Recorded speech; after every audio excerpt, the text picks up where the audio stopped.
Hello everybody, welcome to something a little different. When it comes to strength sports in general, whether it's powerlifting, weightlifting, strongman, or otherwise, I think a significant factor in terms of performance would be the athlete's skill level in a particular lift. Muscle mass and conditioning is definitely important to consider, but mechanical and neurological efficiency become incredibly important to train, especially as you gain experience. As for myself, I don't consider myself to be experienced or really all that strong, but when it comes to my training, I think I've come to better understand what works and what doesn't, at least for myself. And the longer that I train, the more that the details and intricacies start to stand out and matter. Considering all this, one thing that's helped me significantly, and I'm also hoping that you'll also find useful, is mirroring technique. By that, I literally mean copying other lifters' homework. While everybody has different degrees of mobility, different proportions, and therefore different leverages, there are some details and cues that can be common or universal across the board that you can use and try to implement. I'm going to use myself as an example and compare my squat, bench, and deadlift to 3 other lifters that are specifically mirrored. I don't copy their entire setup or positioning for the most part unless I believe I'll be more efficient in that way, and it's likely you should only take the elements you'll find useful as well. Our first example would be Dick when it comes to the squat.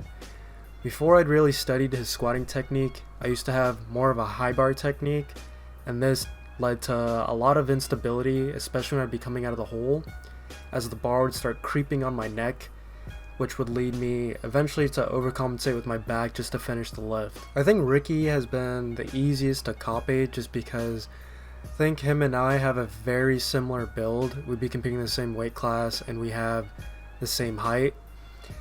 And so it's a lot easier for me to implement what I'll be talking about. I noticed that Ricky's squat has pretty much always looked very stable and extremely efficient, no matter really what weight he puts on the bar, so I just took it apart.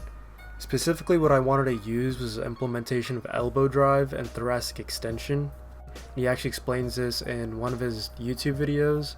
I'll leave a link in the description. Basically, in theory, keeping the elbows as straight as possible and extending your thoracic should do a better job of keeping the bar from creeping up when you come out of the hole. So far, I found this really helpful, and in general, it's helping me become a lot more comfortable under the bar. The second example, representing the bench press, would have to be Julian, also known as Julian Lifts on Instagram. I've always struggled with keeping my arch and having tension in my upper back when it comes to bench. Typically, I would have unracked the bar and dropped my lower body without thinking too much. Essentially, I'd be in a proper position where my arms, elbows, and chest are stacked, which is the position you want to be in, as it makes you the most stable. And dropping my lower body down without the same tension would essentially undo everything, kind of like taking the wrong block out during Jenga. Same thing applies to this example. Having seen Julian post training footage on his bench, I always noticed that he looked very stable after the unrack. After paying attention to his setup, I noticed that after he unracks the bar, he drops his hips really slowly and keeps tension throughout his whole lower body, including the quads and the glutes. So far, I've been trying to apply something similar.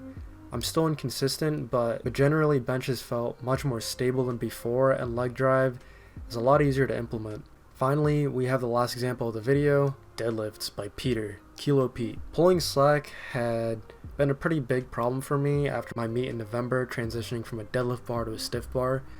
I'd essentially be pulling the bar from a dead stop without reducing tension first.